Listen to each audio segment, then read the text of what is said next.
அன்பிற்குரிய தோழர்களே, மக்கள் மறுமலர்ச்சி தடத்தினுடைய நிர்வாகிகளே,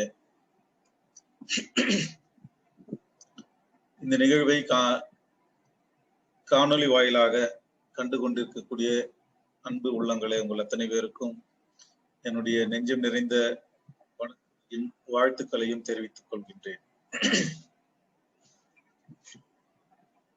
உங்களுடைய நிகழ்வை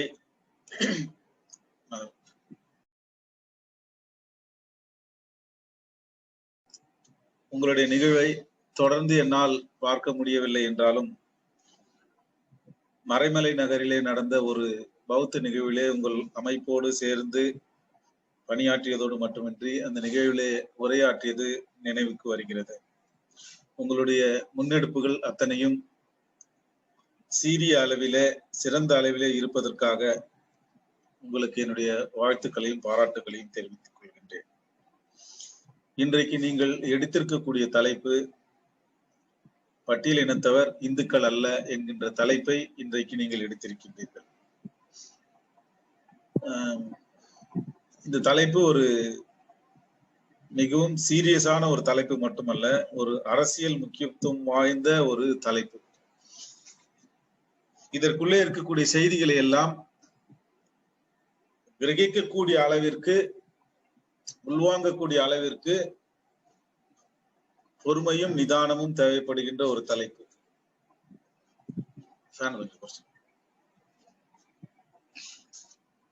அது மட்டுமல்லாமல் காலத்திற்கு காலம் மாறி வரக்கூடிய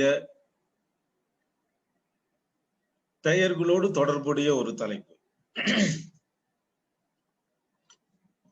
அம்பேத்கரை புரிந்து கொண்டால் மட்டும்தான்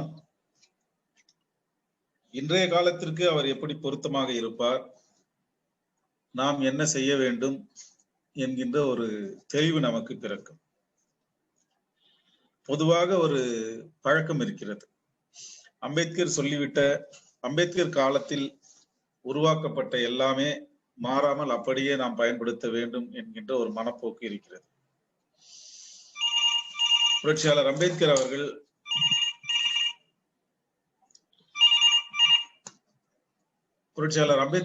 ஒரு புத்தகத்தில் எழுதியிருக்கிறார். அந்த புத்தகத்திலே அவர் சொல்கின்றார், நான் கழுதை அல்ல என்று அவர் சொல்கின்றார். அதற்கு காரணம் என்னவென்றால், அவருடைய கருத்துக்கள் ஏற்கனவே சொல்லிய கருத்துக்களை மாற்றி சொல்ல வேண்டிய நிலைமை வந்த பொழுது கருத்துக்களை மாற்றுவதற்கு அவர் தயாராக இருந்தார். அதற்காக அவர் சொன்ன ஒரு வாசகம்தான், எமர்சன் சொல்லிய வாசகத்தை மேற்கோள் காட்டி, கழுதை மட்டும்தான் தன்னுடைய கருத்துக்களை மாற்றிக்கொள்ளாது, தன்னுடைய நிலைப்பாட்டை மாற்றிக்கொள்ளாது. ஒரு சிந்தனையாளனாக, மனிதனாக இருக்கக்கூடிய நான் கருத்துக்களை மாற்றிக்கொள்வதற்கும் அதை மேம்படுத்திக் கொள்வதற்கும் உரிமை இருக்கிறது என்கின்ற விஷயத்திலே அவர் சொன்னார். ஆனால் அம்பேத்கரை பின்பற்றக்கூடியவர்களாக சொல்லிக் கொள்ளக்கூடிய பல பேருக்கு அந்த சிந்தனை இல்லை என்பதுதான் எனக்கு இருக்கக்கூடிய ஒரு வேதனையாக இருக்கிறது. இப்பொழுது நாம் பார்க்கின்ற இந்த தலைப்பு ஏறக்குறைய அது தொடர்பான தலைப்பு தான். அம்பேத்கருடைய நோக்கங்களோடு பொருந்தி போகக்கூடிய தலைப்பாக இருக்கின்ற காரணத்தினால்தான் இந்த தலைப்பிலே நான் பேசுவதற்கு ஒத்துக்கொண்டேன்.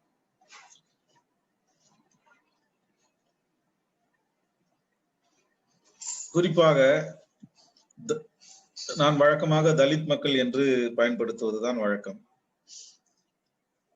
அம்பேத்கரை முழுமையாக படித்திருக்கின்ற காரணத்தினால், அம்பேத்கருடைய நோக்கங்களை முழுமையாக உள்வாங்கி இருக்கக்கூடிய காரணத்தினால், எதிர்காலத்தில் அவர் வாழ்ந்த காலத்தில் எதிர்காலத்தில் தலித் அரசியல் எப்படி போகும் என்று கணித்திருந்த காரணத்தினால், உலக அளவிலே அவர் மேற்கொண்ட சில முயற்சிகள் தோல்வியடைந்த காரணத்தினால், அதை எதிர்காலத்தில் எப்படியெல்லாம் மாற்றி அமைப்பார்கள் என்று அவர் கணித்த காரணத்தினால், ஒரு நிலையான பெயரிலே தலித் மக்கள் நிற்க முடியாது என்கின்ற காரணத்தினால்தான் ஒரு குறிப்பிட்ட ஒரு அரசியல் சொல்லாடலை பயன்படுத்த வேண்டிய நிலையில் நாம் இருக்கின்றோம்.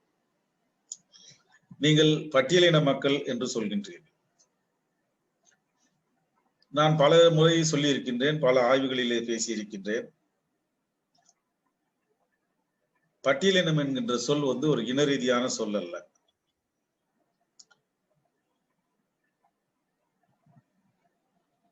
அந்த சொல்லை அம்பேத்கரும் கொடுக்கவில்லை. அந்த சொல்லை கொடுத்தது பிரிட்டிஷ்காரர்கள் கொடுத்தார்கள்.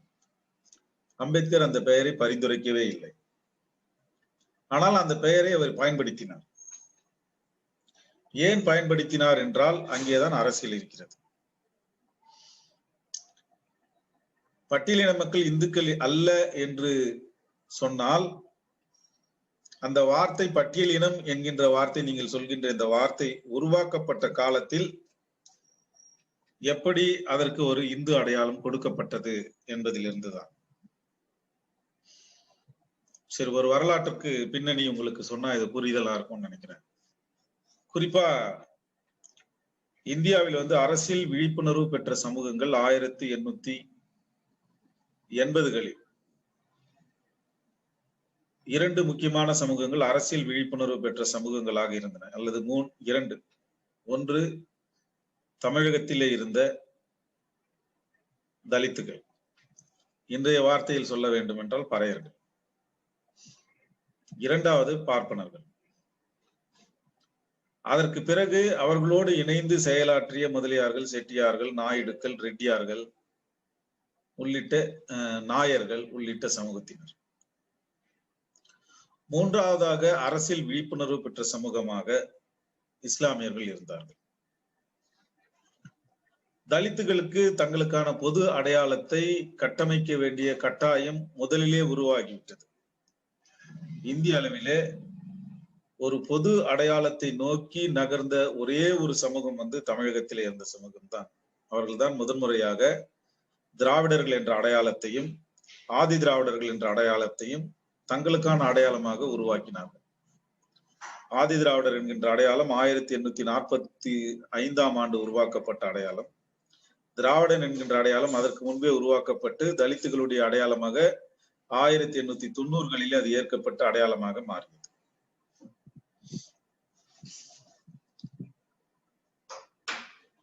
இந்த பொது அடையாளத்தை நோக்கி போகக்கூடிய தேவை அன்றைக்கு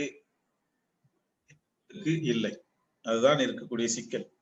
ஏனென்றால் இந்துக்களாக அவர்கள் தங்களை உணராத ஒரு காலத்திலேயே ஒரு பொது அடையாளத்தை நோக்கி நகர்ந்த ஒரு முதல் அரசியல் விழிப்புணர்வு பெற்ற சமூகமாக தலித்துகள் இருந்தார்கள். இன்றைக்கு நான் சொல்லக்கூடிய அந்த வார்த்தையில இன்றைக்கு அதை அந்த மக்களை சொன்னால் குறிப்பாக சாதி ரீதியாக சொல்லப்படுகின்ற ஒரு குழு சாதியாக மாறிவிடக் கூடாது என்ற எச்சரிக்கையில அந்த சொல்லி பயன்படுத்துகின்றேன்.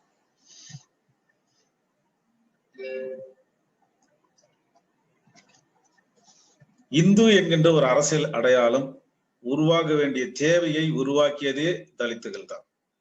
அவர்கள் தான் முதன்முறையாக தங்களை ஒரு பொது அடையாளத்தை உருவாக்கிய சமூகமாக அவர்கள் மாறிய காரணத்தினால்.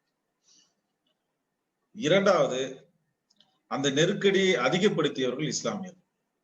இஸ்லாமியர்களுக்கு மத ரீதியான ஒரு அடையாளம் அவர்களுக்கு ஏற்கனவே இருக்கின்ற காரணத்தினால் முதன்முறையாக அவர்கள் 1900 தங்களுக்கான இடஒதுக்கீடு வேண்டும் என்கின்ற கோரிக்கையை அவர்கள் முன்வைத்த காரணத்தினால் அவர்கள் அரசியல் ரீதியாக இஸ்லாமிய சமூகம் என்கின்ற ஒரு அடையாளம் அவர்களுக்கு கிடைத்தது. கோரிக்கையை அவர்கள் முன்வைத்து விட்டார்கள். 1887 நடந்த உள்ளாட்சி தேர்தல்களிலே சாதி இந்துக்கள் பெருவாரியாக வெற்றி பெற்று, அதாவது காங்கிரஸ் உருவாகி 2 ஆண்டுகளுக்கு கழித்து நடந்த தேர்தலிலே பெருவாரியாக சாதி இந்துக்கள் வெற்றி பெற்ற காரணத்தினால் தங்களுக்கான இடம் கிடைக்கவில்லை என்று முஸ்லிம்கள் உணர்ந்த காரணத்தினால் அவர்கள் இஸ்லாமியர்களாக அணிதர வேண்டிய கட்டாயம். ஏற்கனவே தலித்துகள் ஆதி திராவிடர்களாகவும் இதர உட்சாதிகளாகவும் அவர்கள் திரளத் தொடங்கிய பிறகு தங்களுக்கான ஒரு பொது அடையாளம் வேண்டும் என்று இடைச்சாதியினரும் உயர் சாதியினரும் சேர்ந்து உருவாக்கிய அடையாளம் தான் இந்து என்கின்ற அடையாளம். அந்த இந்து என்ற அடையாளத்தை உருவாக்கினாலும் கூட எல்லா சாதிகளும் அதற்குள்ளே இணைவதற்கு தயாராக இல்லை. அதற்கு காரணம் என்னவென்றால், இந்து சமூகத்திலே இருக்கக்கூடிய சாதிகள் ஒன்றின் மேல் ஒன்றாக அடுக்கப்பட்ட காரணத்தினால் ஒன்றாக உட்கார்ந்து பேசுகின்ற நேரத்திலே எந்த சாதி முன்னால் உட்கார்வது, எந்த சாதி பின்னால் உட்கார்வது என்று அவர்களுக்குள்ளே இருந்த போட்டியிலே தான் அவர்கள் பின்தங்க வேண்டிய நிலைமை உருவானது. இஸ்லாமியர்கள் ஒரு தங்களுக்கான அடையாளத்தை முன்னிறுத்திய பிறகு இந்துக்கள் என்ற அடையாளத்தை ஒரு காங்கிரஸிலே இருந்த ஒரு குறிப்பிட்ட பிரிவினரை உருவாக்க வேண்டிய நிர்பந்தம் அவர்களுக்கு உருவாக்கி, திலகர் குறிப்பாக திலகர் எல்லாம் சேர்ந்து உருவாக்கிய அந்த அடையாளம். இந்த நேரத்திலே நான் ஏன் இந்த விஷயத்தை தமிழகத்திலே இருந்து பேசுகிறேன் என்றால் 1880களிலிருந்து 1915 வரையில் ஒட்டுமொத்த இந்திய அரசியலை தீர்மானித்தது மெட்ராஸ். அதே நேரத்திலே ஒட்டுமொத்த இந்தியாவுக்கான தலித் அரசியலை தீர்மானித்தது மெட்ராஸாக இருந்தது.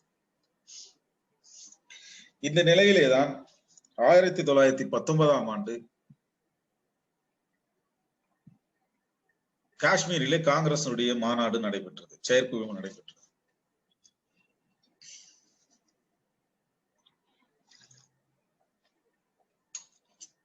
அந்த செயற்குழுவிலே மராட்டியத்தை சேர்ந்த ஒரு துறவி சுவாமி ஸ்ரத்தானந்தர் என்பவர் ஒரு அமைப்பை உருவாக்கினார். அந்த அமைப்பிற்கு பெயர் தலித் சோதரர்கள் என்கின்ற அமைப்பு. அவர்கள் அந்த அமைப்பின் மூலமாக காங்கிரசுக்கு ஒரு மனுவை கொடுத்தார்கள். அந்த மனுவிலே இந்தியா முழுவதும் இருக்கக்கூடிய தீண்டத்தகாத சாதிகளுக்கு காங்கிரசின் மூலமாக பிரிட்டிஷ் அரசாங்கத்திடம் பேசி எங்களுக்கான உரிமைகளை நீங்கள் பெற்றுத்தர வேண்டும் என்று முதன்முறையாக தலித் என்கின்ற சொல்லை பயன்படுத்தி அவர்கள் அங்கே மனுவாக கொடுத்தார்.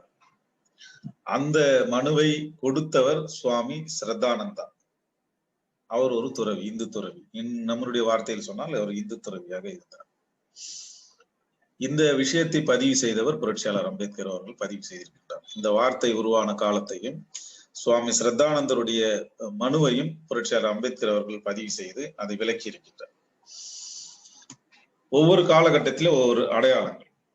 தலித் என்கின்ற அடையாளம் 1919 அரசியல் ரீதியாக உருவாக்கப்பட்டு அது பிற்பாடு பலவாறாக வளர்ந்தது. தமிழகத்திலே ஆதி திராவிடர்கள் என்ற சொல்லும் ஆதி திராவிடர்கள் என்ற சொல்லும் உருவாக்கப்பட்டது. இது ஒரு பக்கம். ஆனால் இந்து அமைப்பிலே தலித்துகளுடைய இடம் எது என்கின்ற கேள்வி அண்மை காலம் வரையில் நீதிமன்றங்களிலே விவாதிக்கப்பட்டு வருகிறது. இந்துத்துவ அமைப்புகள் எல்லாம் தலித்துகள் இந்துக்கள் என்று சொல்லி தொடர்ந்து சொல்லிக் கொண்டு வருவதற்கான காரணம் ஒன்றுதான், வேறு காரணமே இல்லை அதற்கு. இந்த காரணத்தை பற்றி புரட்சியாளர் அம்பேத்கர் அவர்கள் வாக்காளர் குழுவிடம் அளிக்கப்பட்ட சாட்சியத்திலே மிக விரிவாக விளக்கியிருக்கின்றார். வாக்காளர் குழு என்பது யாரெல்லாம் வாக்களிக்கலாம் என்று 1930க்கு முன்பு உருவாக்கப்பட்ட ஒரு லோத்தியன் கமிட்டி என்று பெயர். அந்த கமிட்டியின் முன்பு அளித்த சாட்சியத்திலே அவர் தெளிவாக சொல்லியிருக்கின்றார். என்ன நடந்தது என்றால் அந்த கமிட்டியில தலித்துகள் ஏன் இந்துக்களாக கருதப்பட்டார்கள் என்பதற்கான சூட்சமம் அங்கேதான் தெரிந்தது. இடைச்சாதியினரும் உயர் சாதியினரும் தங்களுடைய எண்ணிக்கை பலத்தை கூட்டி காட்ட வேண்டும் என்றால் இஸ்லாமியர்களை விட தாங்கள் அதிகமாக மக்கள் இருக்கின்றோம் என்று கூட்டி காட்ட வேண்டும் என்றால் எல்லோரையும் ஒன்றாக இணைத்துக் கொள்ள வேண்டும், எல்லோரையும் ஒன்றாக சேர்த்து அடையாளப்படுத்தி முத்திரை குத்த வேண்டும். இதுதான் முத்திரை குத்துவதன் மூலமாக தங்களுக்கான அரசியலையும் இடஒதுக்கீட்டு உரிமைகளையும் அதிக அளவிலே பெற முடியும் என்று அவர்கள் கணக்கு போட்ட காரணத்தினால் தலித் மக்கள் அத்தனை பேரும், அதாவது நீங்கள் சொல்வது போல பட்டியல் மக்கள் அத்தனை பேரும் இந்துக்கள் என்று அவர்கள் தொடர்ந்து சொல்ல தொடங்கினார். ஆனால் இந்தியாவில் என்ன நடந்ததுன்னா 1901 ஒவ்வொரு 10 ஆண்டுகளுக்கும் ஒரு அரசமைப்பு மாற்றம் தொடர்ந்து நடந்து கொண்டே இருந்தது. 1901, 1911, 1919, 1931, 37, 41, 47 அப்படின்னு இத்தனை ஆண்டு காலம் ஒவ்வொரு அரசியல் மாற்றங்கள், அரசாங்கத்தில் யாருக்கெல்லாம் இடம் கொடுக்க வேண்டும், யாருக்கெல்லாம் இடம் கொடுக்க கூடாது, யாரெல்லாம் அதிகாரத்திற்குள் வர வேண்டும், யாரெல்லாம் வரக்கூடாது என்பதை தீர்மானிக்கக்கூடிய மாற்றங்கள். இந்த மாற்றங்களுக்காகத்தான் இத்தனை பெயர் சண்டைகள் எல்லாம் இன்றைய வரை தொடர்ந்து நடந்து கொண்டிருக்கிறது. இப்படி நடந்திருக்கக்கூடிய நேரத்திலேதான் தலித்துகளுக்கு இந்துக்கள் என்று அடையாளப்படுத்தப்பட வேண்டும் என்று ஒரு முயற்சியும் எடுக்கப்பட்டதற்கான காரணம் அவர்களுடைய எண்ணிக்கையை அதிகப்படுத்தி காட்டுவதற்காக. அப்படி அதிகப்படுத்தி காட்டினால் இஸ்லாமியர்களை விட அதிகமான வாக்குகள் அவர்களுக்கு அதாவது ஒதுக்கீடு கிடைக்கும். அல்லது பிரிட்டிஷ்காரர்கள் இந்திய நாட்டை விட்டு வெளியேறுகின்ற பொழுது இந்துக்களிடத்திலே இந்த அரசாங்கத்தை கொடுத்து விட்டு போவார். அப்படி கொடுத்து விட்டு போகின்ற பொழுது இந்துக்களின் உயர் சாதிகள் தான் அந்த அதிகாரத்தில் இருப்பார்கள் என்று அவர்கள் மிக தொடக்கத்திலேயே கணக்கு போட்ட காரணத்தினால் தலித்துகள் அத்தனை பேரும் இந்துக்களின் வட்டத்துக்குள்ளே கொண்டு வர வேண்டும் என்று தொடர்ந்து முயற்சி செய்து கொண்டிருந்தார். அந்த முயற்சியை உச்சத்திற்கு கொண்டு போனது காந்தி அவர்களும் கொண்டு போனார்.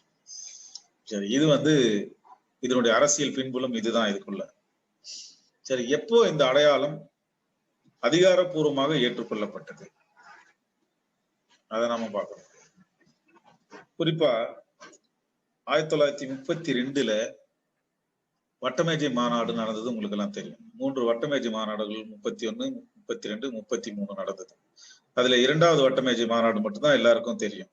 ஏன்னா 2வது வட்டமேஜை மாநாட்டுல தான் கம்யூனல் ஜிஓ இரட்டை வாக்குரிமையை பத்தி பேசப்பட்டு அதுல காந்தி கலந்து கொண்டார். அம்பேத்கருக்கும் காந்திக்கும் நடந்த வாக்குவாதங்களை பற்றியெல்லாம் நீங்க கேள்விப்பட்டு. அந்த 2ஆம் வட்டமேஜை மாநாட்டுல ஒரு சப்ளிமெண்ட் மெமரண்டம் ஒண்ணு புரட்சியாளர் அம்பேத்கர் அவர்கள் வட்டமேஜை மாநாட்டு தலைமை குழுவிடம் அளித்தார். அந்த மெமரண்டத்தில் 2 பேர் கையெழுத்திட்டாங்க. ஒண்ணு புரட்சியாளர் அம்பேத்கர், 2வது ரெட்டமலை சீனிவாசன். அந்த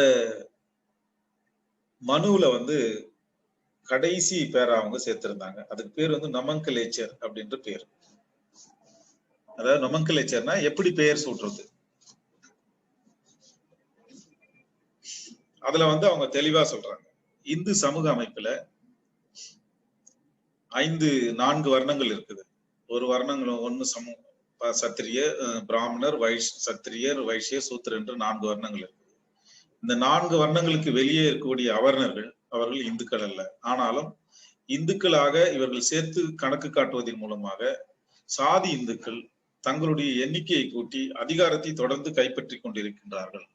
எனவே எங்களை நீங்கள் இந்துக்கள் என்று சொல்லக்கூடாது என்று அவர்கள் கோரிக்கை வைத்தாலும் கூட தொடர்ந்து சாதி இந்துக்களுடைய எதிர்ப்பு இருந்த காரணத்தினால் 3 பெயர்களை அவர்கள் அந்த நொமென்க்ளேச்சர் என்ற பேராகிராஃப்ல அவங்க கொடுக்குறாங்க. அதுல ஒரு முக்கியமான பெயர் என்னன்னா புராட்டஸ்ட். எங்களுக்கு பெயர் சூட்ட வேண்டுகின்ற உரிமை எங்களுக்கு தான் கொடுக்கணும். எந்த பெயர் கொடுக்கணும்னு நீங்க சொல்லக்கூடாது. நாங்க வேணும்னா சில பெயரை சஜஸ்ட் பண்றோம் அப்படின்னு சொல்லிட்டு அதுல முக்கியமான ஒரு பெயரை கொடுத்தாரு அம்பேத்கர். அம்பேத்கர் கையெழுத்து போட்ட அந்த பேர் எங்களுக்கு புராட்டஸ்டன்ட் ஹிந்துஸ் அப்படின்னு பெயர் கொடுங்க அப்படின்னு கேட்கிறாரு. அப்படி இல்ல பிரிமிட்டிவ் ஹிந்துஸ் அந்த மாதிரி டோன்ல ஒரு 3 பெயர் அவர் சொல்றாங்க.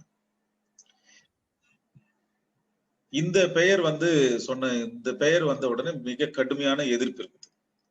புரொட்டஸ்டன்ட் ஹிந்து அப்படின்னு சொல்லி தலித்துகளை புரொட்டஸ்டன்ட் ஹிந்துஸ் சொல்லிட்டா இந்துக்களை திருத்த வந்தவர்களும் ஆயிடும், இந்துக்களை எதிர்க்க வந்தவர்களும் ஆயிடும்.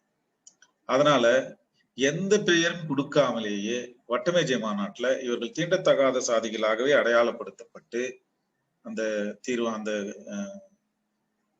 அவார்டெல்லாம் முடிச்சிடுறாங்க. முடிச்சிட்ட பிறகு 2ஆம் வட்டமேஜை மாநாடு முடிந்த பிறகு எத்தனை சாதிகளாக இந்த சமூகம் பிரிந்திருக்கிறது எல்லாவற்றையும் தொகுத்தது 1911 இருந்தே சாதி ரீதியாக தொகுக்கக்கூடிய வேலையை எடுத்திருக்கிறாங்க. தீண்டத்தகாத சாதிகள் அப்படின்ற ஒரு எண்ணிக்கை உருவாக்கம் என்கின்ற நிலைப்பாடு பிரிட்டிஷ் அரசாங்கம் 1900 அதாவது மின்டோ மார்லி கமிட்டியிலேயே முடிவு எடுக்கப்பட்டு 11ல சென்சஸ்ல அதை சேர்த்துட்டாங்க. அந்த சென்சஸ்ல 31ல எடுத்த சென்சஸின் அடிப்படையில தீண்டத்தகாத சாதிகளை எல்லாம் ஒன்றாக்கி 1935ஆம் ஆண்டு உருவாக்கப்பட்ட அரசியல் அமைப்பு சட்டத்தில், பிரிட்டிஷ்காரர்கள் உருவாக்கிய அரசமைப்பு சட்டத்தில் பின்னிணைப்பாக ஒரு ஷெட்யூல் சேர்க்கிறாங்க.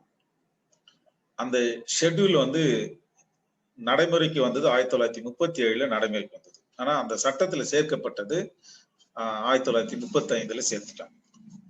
அந்த ஷெட்யூல்ல என்ன சொல்றாங்கன்னா, எந்தெந்த சாதிகள் இந்த பட்டியலுக்குள்ள வருகிறதோ இது பட்டியல்னு சொல்ல முடியாது. ஏன்னா ஷெட்யூல் என்ற வார்த்தைக்கு பட்டியல்னு பொருள் கிடையாது. நாம தான் அந்த பட்டியல் அப்படின்னு சொல்றோம். ஒரு உங்களுக்கு புரிதலுக்காக அந்த பட்டியல் என்ற வார்த்தையை நானும் பயன்படுத்துறேன். இந்த 1935ஆம் வருடத்தினுடைய சட்டத்தில் இந்து மதத்தினால் தீண்டாமைக்கு உள்ளாக்கப்பட்ட சாதிகள் அத்தனையும் தொகுக்கப்பட்டு அதுக்கு பேர் வந்து இந்தியா ஆக்ட் 1935 அப்படின்னு பேர். அந்த 35 அனெக்சர்ல பின்னிணைப்புல, அதாவது ஷெட்யூல் அப்படி பின்னாடி சேர்த்துப்பாங்க. அந்த ஷெட்யூல்ல ஒரு ஷெட்யூல்ல வந்து இந்த பட்டியலை சேர்க்கிறாங்க. இந்த பட்டியலை சேர்த்துட்டு அவங்க அதுல வந்து ஒரு கண்டிஷன்ஸ் எல்லாம் போட்டு வைக்கிறாங்க. இந்த பட்டியலை திருத்துறதுக்கான அதிகாரம் யாருக்கும் கிடையாது. இந்த பட்டியலை திருத்துவதற்கான அதிகாரம் ஹிஸ் மெஜஸ்டி, அதாவது அரசருக்கு மட்டுமே இருக்குது, வேற யாருக்கும் கிடையாது. இந்தியாவில் இருக்கக்கூடிய வைஸ்ராய் கூட கிடையாது. ஹிஸ் மெஜஸ்டி இங்கிலாந்துல இருக்கக்கூடிய கிங்குக்கு தான் அது திருத்தக்கூடிய அதிகாரம் இருக்கு. அப்போ இங்க இருக்கக்கூடிய வைஸ்ராய் கூட அது திருத்தத்தை வந்து இங்கிலாந்துல இருக்கக்கூடிய அரசருக்கு தான் அனுப்பும். ஏன் அந்த அவ்வளவு பெரிய கண்டிஷன் போட்டாங்கன்னா, இங்க இருக்கக்கூடிய சாதி இந்துக்கள் எப்படியாவது அதை திருத்தி அதை ஒண்ணுமில்லாத கூட பண்ணிடுவாங்க அப்படின்ற அச்சத்தின் காரணமாக ஒரு பாதுகாப்பை உருவாக்க வேண்டும் என்று பிரிட்டிஷ் அரசாங்கம் நினைத்த காரணத்தினால் இதை வந்து திருத்தக்கூடிய அதிகாரம் அவங்களுக்கு அரசருக்கு, அதாவது இங்கிலாந்துல இருக்கக்கூடிய அரசருக்கு எட்வர்டுக்கு தான். அது எப்பவுமே இருக்கக்கூடிய இப்ப இருந்தா அங்க விக்டோரியா ராணியா தான் இருப்பாங்க. சோ அப்ப இருக்கக்கூடிய அரசருக்கு தான் அந்த அதிகாரத்தை அந்த ஷெட்யூலிலே வழங்கினாங்க. இப்படி வழங்கப்பட்ட பொழுது இந்த தொகுக்கப்பட்ட சாதிகள் அத்தனை பேருக்குமே வந்து இடஒதுக்கீடு வழங்கப்பட்டது, அரசியல் ரீதியான இடஒதுக்கீடு. அப்பதான் இரட்டை வாக்குரிமை எல்லாம் அதுல அந்த சுயேட்சை முறை வாக்குரிமை எல்லாம் அது வந்தது. அது சோதித்து பார்க்கப்பட்ட ஆண்டு வந்து 1937 அந்த தேர்தலில் தான் அதை வந்து முதன்முறையாக நடைமுறைப்படுத்தினார். சரி, 37ஆம் வருஷத்துடைய ஆண்டுல என்ன சொல்லுது அந்த ஆண்டு சட்டத்துல? இந்த ஷெட்யூல்டு காஸ்ட் அப்படின்னா யாரு அப்படின்னு ஒரு டெபினிஷன் கொடுக்குறாங்க. அந்த டெபினிஷன்ல வந்து தெளிவா சொல்லி இருக்கிறாங்க. யாரெல்லாம் அன்டச்சபிள்ஸ், அவுட் காஸ்ட், அப்புறம் வந்து இந்து சமூகத்திற்கு வெளியே இருப்பவர்கள் அப்படின்னு சொல்லிட்டு ஒரு டெபினிஷன் கொடுக்குறாங்க. இது எல்லாம் கொடுத்துட்டாலும் கூட ஒரு அமெண்ட்மெண்ட் கொண்டு வந்து அந்த பட்டியலில் இருக்கக்கூடிய அந்த ஷெட்யூல்ல இருக்கக்கூடியவர்கள் வந்து இந்த அரசியல் உரிமைகளை எல்லாம் பெறுவதற்கு ஒரு கண்டிஷன் அவங்களே அப்பயே போட்டுட்டாங்க. அந்த கண்டிஷன் என்ன? அவங்க வந்து இந்துக்களாகவும் இருக்கணும் அப்படின்னு ஒரு கண்டிஷன் போட்டிருந்தாங்க. அப்போ ஷெட்யூல்டு காஸ்ட் என்று சொல்லப்படுகின்ற இந்த மக்கள் பிரிட்டிஷ் காலத்திலேயே இந்துக்களாக இருக்க வேண்டும் என்று ஒரு கண்டிஷனும் போட்டிருக்கிறாங்க, சட்டத்துல இருக்கு. ஏன் அந்த கண்டிஷன் எப்படி உள்ள நுழைஞ்சதுன்னு ரொம்ப ஆச்சரியமான விஷயம் அதெல்லாம். சரி, இப்படி போன நேரத்துல வந்து அடுத்து உங்களுக்கு தெரியும் 39ல 2 உலகப்போர் வந்துடுச்சு. உலகப்போருக்கு பிறகு எல்லாமே நின்று போச்சு. அதுக்கப்புறம் இந்திய அரசமைப்பு சட்டத்தை புரட்சியாளர் அம்பேத்கர் அவர்கள் எழுதிய பிறகு அதுல வந்து 1935ஆம் ஆண்டு சட்டத்துல என்ன இருந்ததோ அந்த ஷெட்யூல் அப்படியே வந்து இந்திய அரசமைப்பு சட்டத்துல, அதாவது சுதந்திரம் பெற்ற இந்திய அரசமைப்பு சட்டத்துல கொண்டு வந்தாங்க. ஆர்டிகல் 341 அப்படின்னு சொல்லுவாங்க. அதுக்குள்ள கொண்டு வந்துட்டு அதுக்கப்புறம் இதே போல ஷெட்யூல் என்ன சேர்த்தாங்களோ பின்னிணைப்புல அரசமைப்பு சட்டத்துல, அதே பின்னிணைப்பை வந்து புது அரசமைப்பு சட்டத்திலையும் சேர்த்தார். சேர்த்துட்ட பிறகு அம்பேத்கர் அதுல வந்து சில கண்டிஷன்ஸ் போட்டிருந்தார். இந்த கண்டிஷன்ஸ் என்னன்னா, இவர்களுக்கு மதம் கிடையாது, மதமே இல்லாம அந்த ஷெட்யூல உருவாக்கிட்டார். சரி, உருவாக்கின பிறகு இவர்கள் ஏன் வந்து இடஒதுக்கீடு கொடுக்கணும்? ஏன் இன்னைக்கு நீங்க வந்து இடஒதுக்கீடு மட்டுமே பேசிட்டு இருக்கிறீங்க? அம்பேத்கர் வந்து அந்த வார்த்தையை அவர் பயன்படுத்த மாட்டாரு. ரெப்ரசன்டேஷன் அப்படின்னு தான் சொல்றாரு, நாட் ரிசர்வேஷன், ரெப்ரசன்டேஷன். இதுதான் அவர் சொல்றாரு. 2 வகையான ஒதுக்கீடுகள் வந்து ரெப்ரசன்டேஷன் வந்து இந்திய அரசியல் சட்டத்துல உருவாக்கப்பட்டது. ஒன்னு பொலிட்டிக்கல் ரெப்ரசன்டேஷன், ரெண்டாவது சோசியலி எஜுகேஷனலி பேக்வர்ட் கம்யூனிட்டிஸுக்கான representation in all fields. So இந்த ரெண்டு ரெப்ரசன்டேஷனும் அவர் உருவாக்குனதுக்கான காரணங்களை நீங்க புரிஞ்சுக்கிட்டாதான் இந்த கூட்டமெல்லாம் நீங்க ஏன் நடத்துறீங்கன்றதுக்கான விஷயங்களை புரிஞ்சுக்க முடியும். குறிப்பா அம்பேத்கர் வந்து எல்லாரும் சொல்றது போல பொலிட்டிக்கல் ரெப்ரசன்டேஷன் வந்து, அதாவது 10 வருஷத்துக்கு தான் இடஒதுக்கீடு இருக்கணும்னு சொன்னாரு அப்படின்றதெல்லாம் வந்து திரித்து சொல்லப்பட்ட ஒரு விஷயம். அவர் வந்து பொலிட்டிக்கல் ரெப்ரசன்டேஷன் தான் 10 வருஷம் இருக்கணும்னு சொன்னாரே தவிர மத்த அரசு வேலை வாய்ப்புல கல்வியிடங்கள்ல இருக்கக்கூடிய இடஒதுக்கீடு பத்தி எல்லாம் எந்த கண்டிஷனுமே அவர் போடல. அதுக்கு சொன்ன காரணம் என்னன்னா, சோசியலி பேக்வேர்ட் கண்டிஷன் எவ்வளவு நாளைக்கு இருக்கோ அவ்வளவு நாளைக்கு அது இருக்கணும் அப்படின்ற ப்ரொவிஷன்ஸ் எல்லாம் இந்திய அரசியலமைப்பு சட்டத்துல கொடுத்துட்டாங்க ஏற்கனவே. சோ ஏன் வந்து ரிசர்வேஷன் அப்படின்ற இந்த பொலிட்டிக்கல் ரெப்ரசன்டேஷனை உருவாக்க வேண்டும் என்று நினைத்தார்? இன்றைக்கு இடஒதுக்கீடு வந்ததுக்கான மூல காரணங்களை நீங்க புரிஞ்சுக்கிட்டீங்கன்னா இந்த பெயர்கள் அப்படின்ற ஒரு விஷயம் உங்களுக்கு புரியும். இந்த ஹிந்து என்ற விஷயம் ஏன் வந்ததுன்னு உங்களுக்கு புரியும். இந்திய அரசமைப்பு சட்டம் உருவாக்கப்பட்டப்போ 3 மிகப்பெரிய சமூகங்கள் வந்து இந்தியாவில் வந்து ஐடென்டிஃபை பண்ணாங்க. 3ன்னு சொல்ல முடியாது, 5 சமூகங்கள் ஐடென்டிஃபை பண்ணாங்க. 1 இந்துக்கள், 2வது இஸ்லாமியர்கள், 3வது அன்டச்சபிள்ஸ், 4வது ட்ரைப்ஸ், 6வது டீநோட்டிஃபைட் கம்யூனிட்டிஸ் அப்படின்னு சொல்லப்படுங்க. அதுக்கப்புறம் சீக்கு, பார்சி, புத்திஸ்ட் இதெல்லாம் வரும். சின்ன ஒரு மேஜர் கம்யூனிட்டி.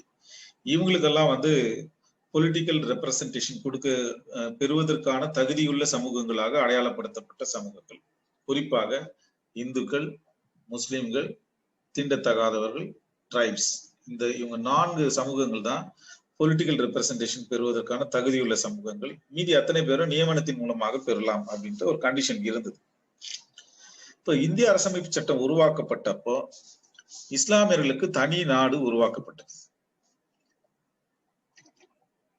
பாகிஸ்தான் கிடைச்சிருச்சு. அதனால அவர்கள் வந்து பொலிட்டிக்கல் ரெப்ரசன்டேஷனும் தேவையில்லை, ரிசர்வேஷனும் தேவையில்லை அப்படின்ற நிலைப்பாட்டுக்கு அவங்க வந்துட்டாங்க. கொடுக்கக்கூடிய மனநிலையிலும் அன்றைக்கு இந்துக்களுக்கு இல்லை.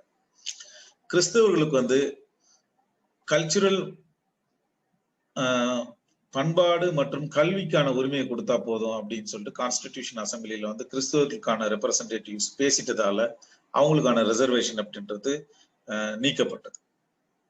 அப்ப 2 சமூகங்கள் தான் இருக்குது. ஒன்னு இந்து சமூகம், இன்னொன்று தீண்டத்தகாத சமூகம். இந்த தீண்டத்தகாத சமூகம் வந்து அரசியல் அமைப்புகளிலேயும் அரசாங்க பணிகளிலேயும் கல்வியிடத்திலேயும் தனக்கான பங்கை பெற வேண்டும் என்கின்ற நிபந்தனை. இந்துக்களுக்கு அரசு அதிகாரமே கிடைச்சிருச்சு. மற்ற இந்த தீண்டத்தகாத மற்றும் டிரைப்ஸுக்கு வந்து அரசியல் உரிமையில் இல்லை அப்படின்றப்போ அதற்காக உருவாக்கப்பட்ட ஒரு ஒப்பந்தம் தான் இந்திய கான்ஸ்டிடியூஷன்ல சேர்க்கப்பட்ட இந்த பின்னிணைப்பு.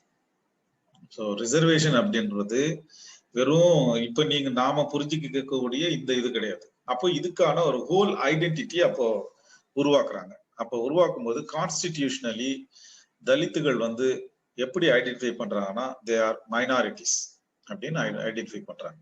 அதாவது சிறுபான்மை மக்கள். சிறுபான்மையாக யாரெல்லாம் இருக்கிறாங்கன்னா இஸ்லாமியர்கள் இருக்கிறார்கள்,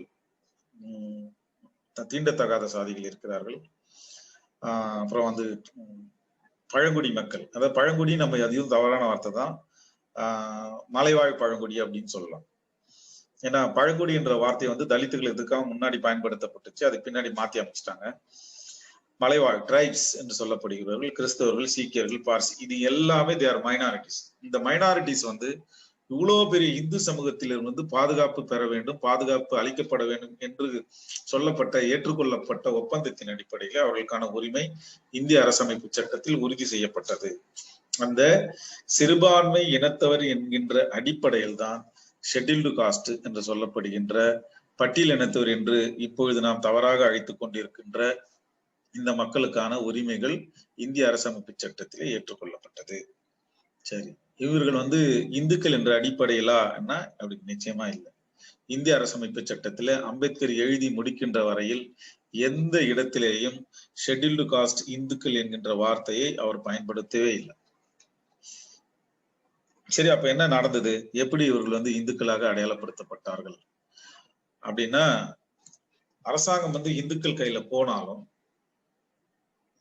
அவர்கள் வந்து எதிர்காலத்துல இந்த தீண்டத்தகாத மக்கள் இந்த சமூகத்திலிருந்து ஒட்டுமொத்தமாக இந்து சமூகத்திலிருந்து பிரிந்து அவர்கள் ஒரு அரசியல் சக்தியாக பின்னால் உருவாகி விடுவார்களோ என்கின்ற அச்சம் அன்றைக்கு இருந்த உயர் சாதியினருக்கு உருவான காரணத்தினால் இவர்களை இந்து என்கின்ற அடையாளத்திற்குள் கொண்டு வர வேண்டும் என்று அவர்கள் தொடர்ந்து முயற்சி செய்து கொண்டிருந்தார். 1949 நவம்பர் மாதம் 26ஆம் தேதி இந்திய அரசமைப்பு சட்டம் ஏற்றுக்கொள்ளப்பட்டது. அந்த நாள் வரையில் இந்த ஷெட்யூல்டு காஸ்ட் என்கின்ற மக்களுக்கு இந்து என்கின்ற அடையாளம் கொடுக்கப்படவில்லை. அதற்கு பிறகு ஜனவரி மாதம் 26ஆம் தேதி 1950 இந்திய அரசு வந்து குடியரசு என்று அறிவிக்கப்பட்ட பிறகும் இந்து என்கின்ற அடையாளம் ஏற்றுக்கொள்ளப்படவில்லை. அவர்கள் வந்து பொலிட்டிக்கல் மைனாரிட்டிஸ் என்கின்ற அடிப்படையிலே தான் இடஒதுக்கீடு வழங்கப்பட்டது. அதற்கு பிறகு அரசாங்கம் உருவாயிடுச்சு. 1950 அரசாங்கம் உருவாயிடுச்சு. அரசாங்கம் ஃபுல் பிளட்ஜாக நடக்க ஆரம்பிச்சு.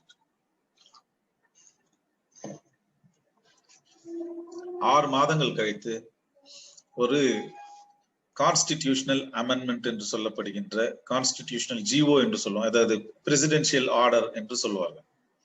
பிரசிடென்சியல் ஆர்டர் 1950 என்று சொல்லப்படுகின்ற ஒரு ஆர்டர், அது வந்து ஒரு உறுப்பு இணைப்பாக இந்திய அரசமைப்பு சட்டத்தில் சேர்த்தார்கள். அந்த ஆர்டர்ல என்ன சொல்றாங்கன்னா, பொலிட்டிக்கலி மைனாரிட்டி என்று சொல்லப்படுகின்ற இந்த மக்கள், அதாவது தீண்டத்தகாத மக்கள், ஒரு அடையாளத்தெல்லாம் வரிசையா சொல்றாங்க. இந்த அடையாளத்துல இவர்கள் இந்த உரிமையை பெற வேண்டும் என்றால் இவர்களுக்கு அளிக்கப்பட்டிருக்கக்கூடிய அரசியல் உரிமைகளையும் கல்வி மற்றும் பொருளாதார உரிமைகளையும் பெற வேண்டும் என்றால் அவர்கள் இந்துக்களாக அழைக்கப்பட வேண்டும் என்று ஒரு கண்டிஷனை போடுறாங்க. இந்த கண்டிஷன் 3 பேராக இருக்கிற அந்த கண்டிஷன்ல வந்து இந்த விஷயங்கள் சேர்க்கப்பட்டிருக்கு. சோ இந்திய அரசமைப்பு சட்டத்தில் இல்லாமல் அதே நேரத்தில் இந்திய அரசமைப்பு சட்டத்திற்கு எதிராகவே ஒரு பேரா சேர்க்கப்பட்டு தலித்துகள் இந்துக்களாக சேர்க்கப்பட்டார்கள். அதாவது பட்டியல் சாதிகள் இந்துக்கள் என்று அடையாளப்படுத்தப்பட்டார்கள். அந்த கண்டிஷன்ஸ் தான் இன்னை வரைக்கும் இந்துக்களாக அடையாளப்படுத்தப்படுகின்ற ஒரு சூழலை உருவாக்கிவிட்டது. சோ இந்த கான்ஸ்டிடியூஷனல் ஆர்டர் 1950 சேலஞ்ச் பண்றதுக்கு பெருசா முயற்சிகள் யாரும் எடுக்கல. தொடர்ந்து இந்த மக்கள் இந்துக்கள் இந்துக்கள் என்று சொல்ல அதையே நம்பி இன்றைக்கு வந்து ஒரு தலித்துகள் எல்லாம் வந்து இந்துக்கள் என்று ஒரு நிலைமை உருவாகிவிட்டது. சரி, இப்போ இன்னொரு நான் கேள்வி உங்களுக்கு முன் வைக்கணும்னு நினைக்கிறேன். இப்போ அம்பேத்கர் வந்து ஏன் வந்து ஒரு பொது அடையாளத்தை உருவாக்க வேண்டும் என்று 2ஆம் வட்டமேஜை மாநாட்டில் அவர் கோரிக்கை வைத்தார்? ஏன் வந்து 1987 பொது அடையாளத்தை நோக்கி தலித்துகள் நகர்ந்தார்கள்? அதற்கான காரணத்தை நீங்க புரிஞ்சுக்கணும். அவர்கள் வந்து ஒரு பொதுவான பெயர் எல்லா காலத்திற்கும் இருக்க வேண்டும் என்று எதிர்பார்க்கவே இல்லை. அது நோக்கமே இல்லை அவங்களுக்கு. ஆனா ஒரு பொதுவான பெயரை உருவாக்கினால் அந்த பெயரின் மூலமாக ஒரு அரசியல் உரிமையை பெற வேண்டும். இதுதான் நிபந்தனை. தலித் தலைவர்களுக்கு அத்தனை பேருக்கும் இருந்த நிபந்தனை. அதனால உதாரணத்துக்கு நான் உங்களுக்கு சொல்றேன். 1887 வந்து ரெட்டமலை சீனிவாசன் பறையர் மகாஜன சபையை உருவாக்கினார். அதை வந்து பதிவு செஞ்சிருக்காரு. அதே ரெட்டமலை சீனிவாசன் 1924 நினைக்கிறேன் 24 ஆதி திராவிட மகாஜன சபையை உருவாக்குறாரு. அதே ரெட்டமலை சீனிவாசன் 1927 பிறகு மெட்ராஸ் டிப்ரெஸ்ட் அசோசியேஷன் என்கின்ற அமைப்பை உருவாக்குறார். ஏன் அவர் வந்து பறையர் மகாஜன சபையை உருவாக்குனவர் ஆதி திராவிடன் பெயரை மாத்துறாரு, அதுக்கப்புறம் டிப்ரெஸ்ட்னு சொல்றாரு அப்படின்னு நீங்க புரிஞ்சுக்கணும். இந்த வரலாறு தெரிஞ்சாதான் இந்த பெயர் மாற்றங்கள் வந்து உருவாக்கப்பட்டதுக்கு காரணம் என்னன்னா, பிரிட்டிஷ் அரசாங்கம் எந்த பெயரை சொன்னால் புரிந்து கொள்ளும் அப்படின்ற நிலை இருந்தது. ஆதி திராவிடர்னு சொன்னா அவங்களுக்கு புரியல, பறையர்னு சொன்னா புரிஞ்சுது, ஆதி திராவிடர்னு சொன்னா புரியல. அப்ப எந்த பெயரை புரியும் அப்படின்னா, அப்போ மின்டோ மார்லி கமிட்டின்னு சொன்ன 1909 உருவாக்கப்பட்ட அந்த கமிட்டியில ஒரு விஷயம் என்னன்னா, இவர்களுக்கு பொது பெயர் இல்லாத காரணத்தினால் யாருக்கிட்ட இந்த மக்களுக்கு அதிகாரத்தை கொடுக்கறது அப்படின்ற ஒரு சூழல் இருந்தது. பொது பெயர் தான் ஒரு அதிகாரத்தை உருவாக்குது அப்படின்ற அவர்கள் நம்பின காரணம், அவர்கள் கருதிய காரணத்தினால் இந்த மக்களுக்கு நூற்றுக்கணக்கான சாதிகளாக இந்தியா முழுவதும் சிதறி கிடக்கின்ற இந்த தீண்டத்தகாத மக்களுக்கு ஒரு அரசியல் அதிகாரத்தை கொடுக்க வேண்டும் என்றால் இவர்களுக்கு ஒரு பொது பெயர் கொடுக்கணும் அப்படின்னு சொல்லிட்டு அவங்க பிரிட்டிஷ்காரர்கள் யோசிச்சாங்க, அவர்களும் யோசிச்சாங்க. அவர்கள் யோசிச்சு அவர்கள் கொடுத்த பெயர் தான் டிப்ரெஸ்ட் என்கின்ற பெயரை அவர்கள் கொடுத்தார். சோ டிப்ரெஸ்ட் அப்ரெஸ்ட் என்கின்ற ரெண்டு பெயரும் பிரிட்டிஷ்காரர்களிடத்துல வந்தது.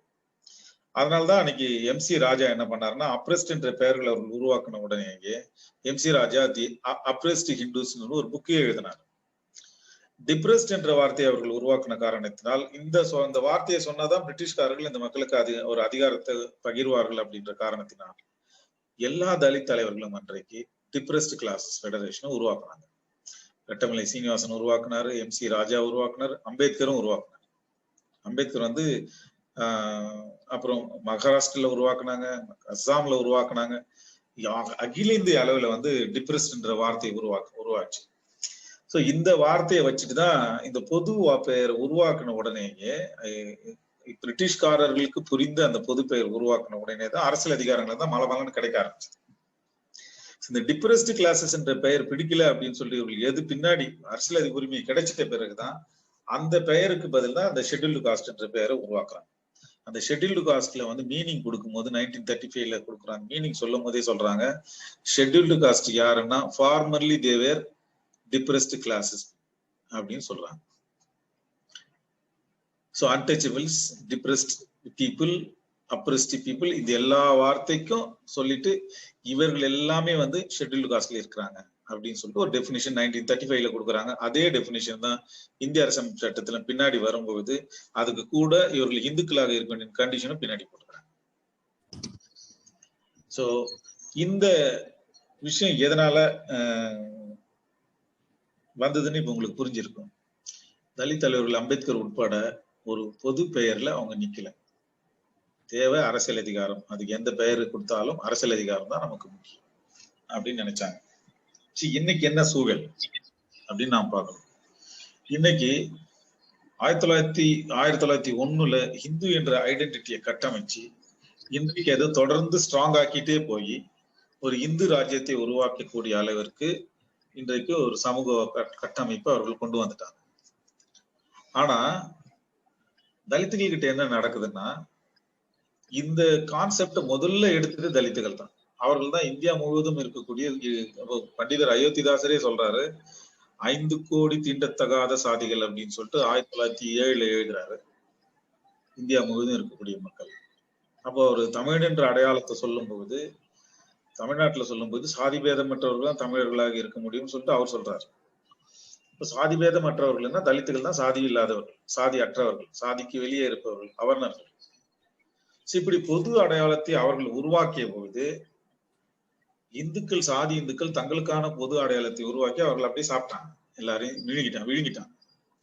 ஆனா தலித்துகள் கிட்ட என்ன நடக்குதுன்னா, இந்த வரலாறு எதுவுமே இவங்க புரிஞ்சிக்காம, இந்த வரலாறு எதுவுமே எதுக்காக நகர்த்தப்பட்டது என்று தெரிஞ்சு கொள்ளாமல், இடஒதுக்கீடு ஏன் வழங்கப்பட்டது என்கின்ற காரணங்கள் எதையும் புரிந்து கொள்ளாமல், இன்றைக்கு நாம வந்து ஒண்ணு சாதியா பேசுறோம், இல்ல பட்டியலினம் பேசுறோம், அம்பேத்கர் சொல்லிட்டாரு அதனால அந்த பெயரை நாம பயன்படுத்தணும் அப்படின்னு நாம சொல்லிக்கிட்டே போறோம். இதனால என்ன நடக்குது இன்னைக்கு, இதனால என்ன சாதிக்கும் அப்படின்னா, இந்த பெயர்களை வந்து சரியாக பயன்படுத்த தெரியாத அளவிற்கு நாம வந்து ஆளுமைகளாக இல்லை, ஒண்ணு. இரண்டாவது, இந்த பெயர்களுக்கான பின்னே இருக்கக்கூடிய அரசியலை நம்மால் சரியாக புரிந்து கொள்ளாதது, நம் வரலாறு படிக்காதது ரெண்டு. இதனால் எதையும் இதுவரை சாதிக்க முடியாமல் வெறும் திண்ணை பேச்சு பேசக்கூடிய வீரர்களாக நாம் மாறிக்கொண்டிருக்கிறோம் என்பது ஒன்று. மூன்றாவது. நான்காவது, இதன் காரணமாக இந்துக்கள் தொடர்ந்து தங்களை பலப்படுத்திக் கொள்வதற்கான வாய்ப்புகளை நாமே உருவாக்கி கொண்டிருக்கின்றோம் என்பதுதான் இதுல இருக்கக்கூடிய விஷயம். சரி, இப்ப இன்னைக்கு அம்பேத்கர் இருந்திருந்தா இந்த இந்து என்ற வார்த்தையும் தலித் என்ற வார்த்தையும் எப்படி பயன்படுத்தி இருப்பார் அப்படின்னு பார்த்தா, 32லயே ஹிந்து என்ற வார்த்தை எங்களுக்கு புரோட்டஸ்டன்ட் ஹிந்து அப்படின்ற அடையாளம் வேண்டும்னு புரட்சியாளர் அம்பேத்கர் கேட்டார். அதை கொடுக்கல. அதுக்கு பல காரணங்கள் இருக்குது. அந்த வார்த்தை ஏன் அவர் சொன்னார்ன்றதுக்கும் தனி அரசியல், அதை நீங்க இன்னொரு செஷன்ல கூட நம்ம பேசுவோம். ஆனா இந்திய அரசாங்கம் வந்து உருவாக்கப்பட்ட பிறகு, அதே நேரத்தில் பிரிட்டிஷ் அரசாங்கம் இருந்த பிறகு அம்பேத்கருக்கு ஒரு நோக்கம் இருந்தது.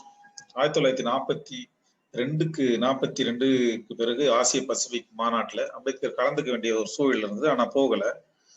அப்போ அங்க வந்து சொன்னார், தலித், அதாவது தீண்டத்தகாதவர்களுடைய பிரச்சனை உலக பிரச்சனையாக மாற்றப்பட வேண்டும் என்று அவருக்கு சொல்லியிருந்தார். உலக மக்களுக்கு கொண்டு போய் சேர்க்கப்பட வேண்டும். உலகத்துல இங்கிலாந்துக்கு அமெரிக்கா மக்கள் தொகைக்கு ஏறக்குறைய இருக்கக்கூடியது. இங்கிலாந்து மக்கள் தொகையோடு 2 மடங்கு இருந்தது. ஜப்பான் மக்கள் தொகையோடு 3 மடங்கு இருக்கக்கூடிய தீண்டத்தகாத மக்கள் ஒரு மைனாரிட்டி என்கின்ற அடிப்படையில் மட்டும் இல்லாமல் சாதி ரீதியாக மிகவும் பின்தங்கியவர்களாக தொடர்ந்து நசுக்கப்பட்டு கொண்டே இருக்கின்றார்கள். இதை உலக பார்வைக்கு கொண்டு போய் சேர்க்க வேண்டும் என்றால் உலக மக்கள் புரிந்து கொள்ளக்கூடிய சொற்களிலே சொல்ல வேண்டும். அதுதான் ரொம்ப முக்கியம். இப்ப அன்னைக்கு இருந்த காரணங்கள் சில அதாவது உலகம் என்று சொன்னா குறிப்பா ஐரோப்பியர்களுக்கு, அவர்கள் தான் இந்தியாவை ஆண்டு கொண்டிருந்தவர்கள். இந்தியாவில் ஒடுக்கப்பட்ட மக்களுக்கு ஆதரவாக பேசிக் கொண்டிருக்கிற தலைவர்களும் அங்கே இருந்தார்கள். சோ இந்த உலக மக்களுக்கு புரிந்து கொள்ளக்கூடிய வார்த்தை அன்றைக்கு எது இருந்தது அப்படின்னு பார்த்தா அன்டச்சபிள் என்கின்ற வார்த்தை அவர்களுக்கு புரிந்தது. அதனால் அந்த வார்த்தையை தொடர்ந்து அவர் எல்லா புத்தகங்களிலேயும் அன்டச்சபிள்ஸ் என்ற வார்த்தையை பயன்படுத்தினார். அவங்க கிட்ட போய் ஷெட்யூல் காஸ்ட்னு சொன்னா அவங்களுக்கு புரியாது. ஷெட்யூல் காஸ்ட்னா அது சம்திங் ஏதோ சொல்றாங்க அப்படின்னு சொல்லிட்டு அவங்க போயிடுவாங்க. இப்போ அன்டச்சபிள் என்ற வார்த்தை இப்ப நாம பயன்படுத்துறது இல்லை. இப்ப உலக மக்களுக்கு வெளியில இப்ப யூஎன்லயும் சரி ஐரோப்பிய மக்களுக்கும் அன்டச்சபிள் என்ற வார்த்தையும் தெரியாது, ஷெட்யூல் காஸ்ட் என்ற விஷயமும் தெரியாது. அவர்களுக்கு தெரிந்ததெல்லாம் இன்னைக்கு தலித் என்கின்ற வார்த்தை தெரியும். அது எஸ்டாப்ளிஷ் பண்ணிட்டாங்க. இந்த எஸ்டாப்ளிஷ் பண்ணிட்ட பிறகு இந்திய அரசாங்கத்துக்கு ஒரு நெருக்கடி வருது. என்ன நெருக்கடி வருதுன்னா,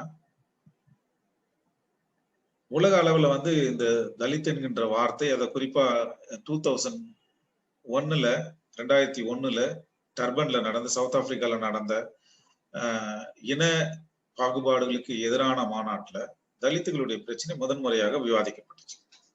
அப்ப பேசினாங்க, தலித்துகளுடைய பிரச்சனையும் இன ரீதியான பிரச்சனை தான் அப்படின்னு பேசும்பொழுது முதன்முறையாக அந்த தலித் என்கின்ற வார்த்தையை ஐநா சபை ரிசீவ் பண்ணது. அதுக்கு முன்னாடியே கிறிஸ்டியன்ஸ் கவுன்சில் எல்லாம் அதை பத்தி பேசி அவர்கள் விவாதித்தாலும் ஐநா சபையில் அது கொண்டு போய் சேர்க்கப்பட்டு அது அங்கீகரிக்கப்பட்டது. சோ நீங்க ஐநா சபையுடைய ரெக்கார்ட்ஸ் எல்லாம் எடுத்து பாத்தீங்கன்னா இந்தியாவில் இருக்கக்கூடிய ஒடுக்கப்பட்ட மைனாரிட்டி சமூகம் எது அப்படின்னு அவர்கள் ஐடென்டிஃபை பண்ணும்போது தலித்துகள் என்றுதான் சொல்றாங்க. அப்புறம் யுஎஸ்ல இருக்கக்கூடிய அமெரிக்காவில் இருக்கக்கூடிய கருப்பின மக்களுடைய எல்லா அசோசியேஷன்லயும் எல்லா இயக்கங்களிலேயும் இந்தியாவில் தங்களை போன்ற ஒரு ஒடுக்கப்பட்ட சமூகம் இருக்கிறது என்று அவர்கள் சொல்லுகின்ற சமூகம் எதுன்னு பார்த்தா தலித் சமூகம் தான் இருக்குது.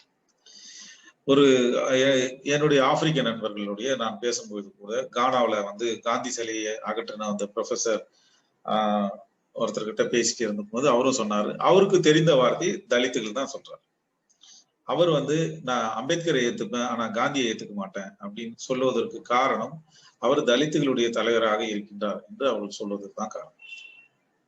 சோ இப்படி உலக அளவில் ஏற்றுக்கொள்ளப்பட்ட இந்த சொல்லின் மூலமாக இந்திய அரசாங்கத்திற்கு ஒரு நெருக்கடி வருது. இந்திய அரசாங்கம் ஒரு பாகுபாடுகளை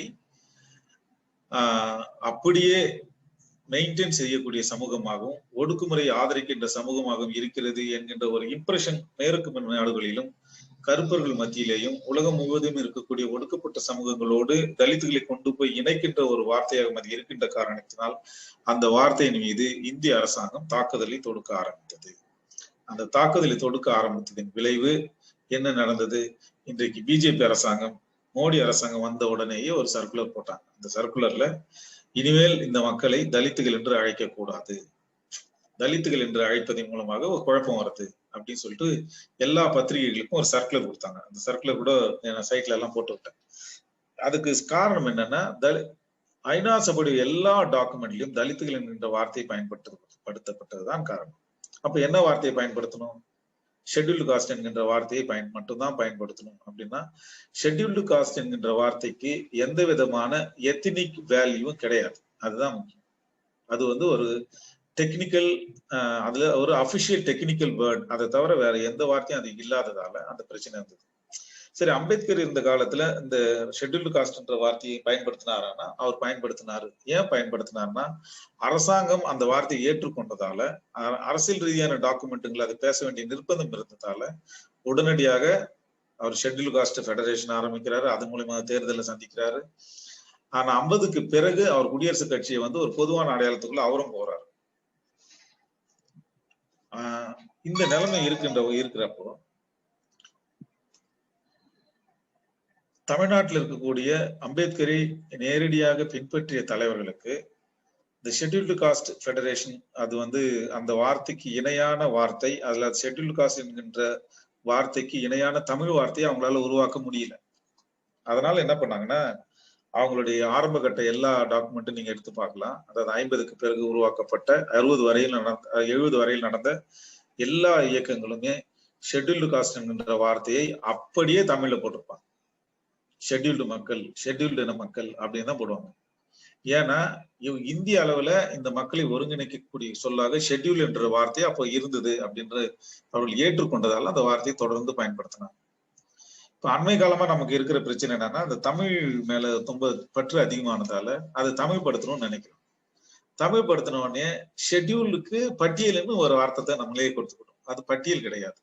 ஷெட்யூல் அப்படின்றது ஒரு என்ன சொல்றதுன்னா, அதுக்கு ஒரு பாக்ஸ்க்குள்ள பாக்ஸுக்குள்ள பெட்டிக்குள்ள பெட்டி, பெட்டிக்குள்ள பெட்டி அப்படின்னு ஒரு கற்பனையா நீங்க அதை விஷுவலா பார்க்கலாம். இந்திய அரசமைப்பு சட்டத்துல அட்டவணை அப்படின்னு இருக்கு. தமிழ் படுத்தும் போது அந்த ஷெட்யூலை வந்து தமிழ்ல அட்டவணைப்படுத்தினாங்க. அட்டவணைன்னு சொல்லிட்டு இவங்க பேர் கொடுத்தாங்க. அதனால அட்டவணை சாதின்னு சொல்றோம், ஷெட்யூல்டு காஸ்ட்னு சொல்றோம். இதனால வந்து என்ன நடந்ததுன்னு பார்த்தா, ஒரு அரசியல் ஒருங்கிணைப்பை உருவாக்க முடியல. அதுக்கான எந்த உணர்வையும் அது உருவாக்கல. ஒரு அலுவலக ரீதியான சொல்லாகவே அது மாறி போனதால அந்த அட்டவணை என்ற வார்த்தையை வந்து படிப்படியா வந்து கைவிட ஆரம்பிச்சிட்டாங்க. ஏற்கனவே நான் சொன்ன தலித் தலைவர்கள் எல்லாம் வந்து அப்ப ஷெட்யூல் என்ற வார்த்தையை தொடர்ந்து பயன்படுத்தினாங்க. திராவிட இயக்கத்தினுடைய தாக்கத்தின் விளைவாக இந்த ஷெட்யூலுக்கு அட்டவணை அப்படின்னு சொல்லிட்டு ஒரு பேர் கொடுத்தாங்க. அட்டவணைன்னா என்ன? ஒரு டைம் டேபிளா, இல்ல ட்ரெயின் போறதுக்கு ரயில்வே ஸ்டேஷன்ல ஒட்டி இருக்கக்கூடிய அந்த டைம் லிஸ்டா, எப்படியும் சொல்ல முடியாது. சோ தவறான மொழிபெயர்ப்புகள் பின்னாடி போனதால பெரிய அரசியல் லாஸ் நமக்கு வந்திருக்கு. இப்போ அதே நேரத்துல இவங்க என்ன சொல்றாங்கன்னா, தலித் என்ற வார்த்தையை நீங்க பயன்படுத்தக்கூடாதுன்னு பிஜேபி என்ன சொல்லுதோ அதே வார்த்தையை வந்து தமிழ்நாட்டில் இருக்கக்கூடிய தமிழ் பேசக்கூடியவர்களும் தொடர்ந்து சொல்றாங்க. இப்ப லாஸ் அதனுடைய இழப்பு யாருக்குன்னு பார்த்தா, அம்பேத்கர் வந்து வார்த்தைகளை வந்து ஒவ்வொரு 1920 எத்தனை வார்த்தைகள் இந்த மக்களுக்கு பயன்படுத்தினார் என்று நீங்க கணக்கு போட்டு பார்த்தா ஆச்சரியமா இருக்கும். பல வார்த்தைகள் அவர் சொல்றார். டிப்ரெஸ்ட், அப்ரெஸ்ட், அன்டச்சபிள்ஸ், அவர்னாஸ் அப்படின்ற எல்லா வார்த்தையும் பயன்படுத்தி அரசியல் உரிமைகளுக்கு பெறுவதற்கு எந்த வார்த்தை தேவைப்படுதோ அந்த வார்த்தை டக்குன்னு எடுப்பாங்க. அப்புறம் தேவையில்லையா அந்த வார்த்தை தூக்கி போடுவாங்க. இப்படியேதான் நடந்து வந்திருக்கு. ஒரு பொது நீரோட்டத்துக்குள்ள போகின்ற பொழுது, சர்வதேச அரசியல்ல வந்து தலித்துகள் வந்து முன்னெடுக்கின்ற பொழுது பொதுவான ஒரு அடையாளம் நமக்கு தேவைப்படுது. எப்படி பார்த்தாலும் தலித்துகள் வந்து இந்துக்கள் அல்ல.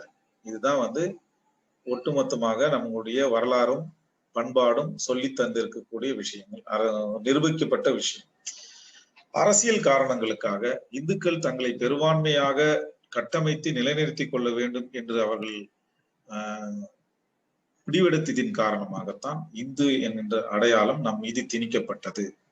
அந்த அடையாளத்தை எதிர்க்காமல் நாம் ஏற்றுக்கொண்டோம். இன்றைக்கும் அதை ஏற்றுக்கொண்டு இந்துக்கள் என்று இன்னும் நம்பிக்கொண்டிருக்கின்றோம். இதன் மூலமாக நாம் நம்பியதின் மூலமாக தொடர்ந்து இந்துக்கள் ஆட்சி அதிகாரத்திலே இருப்பது மட்டுமல்லாமல், நமக்கு எந்த அடையாளத்தை சொல்லி நாம் இத்தனை உரிமைகளை பெற்றோமோ அத்தனை உரிமைகளையும் ஒவ்வொரு நாளும் பொழுதுமாக பறிகொடுத்து கொண்டே வந்து கொண்டிருக்கிறோம்.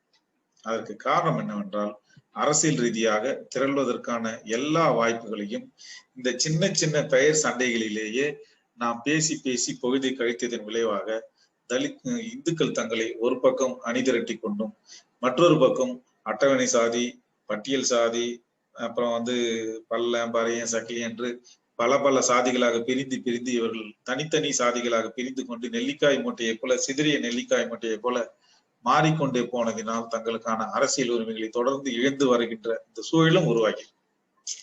சோ 2 அரசியலை வந்து இந்தியாவில வந்து தொடர்ந்து முன்னெடுக்கிறாங்க. ஒண்ணு, தலித்துகளை வந்து ஒரு பொது அடையாளத்துக்குள் வராமல் அவர்களை சிதறடித்துக் கொண்டே இருக்க வேண்டும்.